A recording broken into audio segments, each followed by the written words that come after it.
പ്രമുഖ ഇന്ത്യൻ ചലച്ചിത്ര അഭിനേത്രിയും മോഡലും ടെലിവിഷൻ അവതാരകയുമാണ് Shweta Menon. 1994 Miss India Asia Pacific കിരീടം നേടിയ ശ്വേത മേനോൻ തന്റെ കരിയറിന്റെ തുടക്ക സമയത്ത് നിരവധി ഹിന്ദി സിനിമകളിൽ അഭിനയിച്ചു. പിന്നീട് തന്റെ 13ാമത്തെ വയസ്സിൽ മമ്മൂട്ടിയോടൊപ്പം അനശ്വരം എന്ന സിനിമയിലൂടെ മലയാളത്തിലേക്ക് അരങ്ങേറ്റം കുറിച്ചു. കേരള സംസ്ഥാന അവാർഡ് ഉൾപ്പെടെ നിരവധി അവാർഡുകൾ ഇതിനോടകം തന്നെ ശ്വേത മേനോൻ സ്വന്തമാക്കിയിട്ടുണ്ട്. ഒരേ സമയം കൊമേഴ്ഷ്യൽ സിനിമകളിലും സമാന്തര സിനിമകളിലും ഭാഗമാകാനുള്ള കഴിവ് ശ്വേതയ്ക്ക് തന്റെ കരിയറിൽ വൈവിധ്യമാർന്ന കഥാപാത്രങ്ങൾ ചെയ്യാൻ അവസരം ലഭിച്ചു.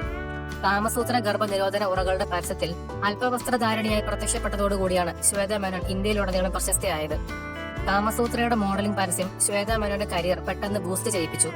ഇടക്കാലങ്ങളിൽ സിനിമയിൽ നിന്നും വിട്ടുനിന്നെങ്കിലും 2011 ശേഷം ഒരുപാട് നല്ല കഥാപാത്രങ്ങളോടെ വീണ്ടും ശ്രദ്ധേയയായി. കേരള സംസ്ഥാന അവാർഡ് ഉൾപ്പെടെ നിരവധി അവാർഡുകൾ ഇതിനോടകം തന്നെ ശ്വേത മേനോൻ സ്വന്തമാക്കിയിട്ടുണ്ട്. ചില വിവാദങ്ങളിലേക്ക് ശ്വേത മേനോന്റെ പേര് പലപ്പോഴായി വന്നെങ്കിലും താരത്തിന്റെ കുടുംബജീവിതത്തെ അതൊരിക്കലും ബാധിച്ചിരുന്നില്ല. 50 വയസ്സുള്ള ശ്വേത മേനോൻ ഒരു മകളുടെ അമ്മയും കൂടിയാണ്. 2025 അമ്മ സംഘടനയുടെ പ്രസിഡന്റ് സ്ഥാനത്തേക്ക് വരുന്ന ആദ്യത്തെ സ്ത്രീയും കൂടിയാണ് ശ്വേത മേനോൻ. താരം ഇപ്പോൾ സിനിമയിൽ അധികം അഭിനയിക്കുന്നില്ലെങ്കിലും കൂടുതലായി മോഡലിംഗിലും ഇനാഗ്രേഷനിലുമാണ് ശ്രദ്ധ കേന്ദ്രീകരിച്ചിരിക്കുന്നത്. ശ്വേത മേനോന്റെ ശരീരത്തിന്റെ അളവുകൾ യഥാക്രമം 34, 28, 36 എന്നിങ്ങനെയാണ്. ശ്വേത മേനോനെ കുറിച്ചുള്ള നിങ്ങളുടെ അഭിപ്രായങ്ങൾ കമന്റ് ബോക്സിൽ പറയുമല്ലോ.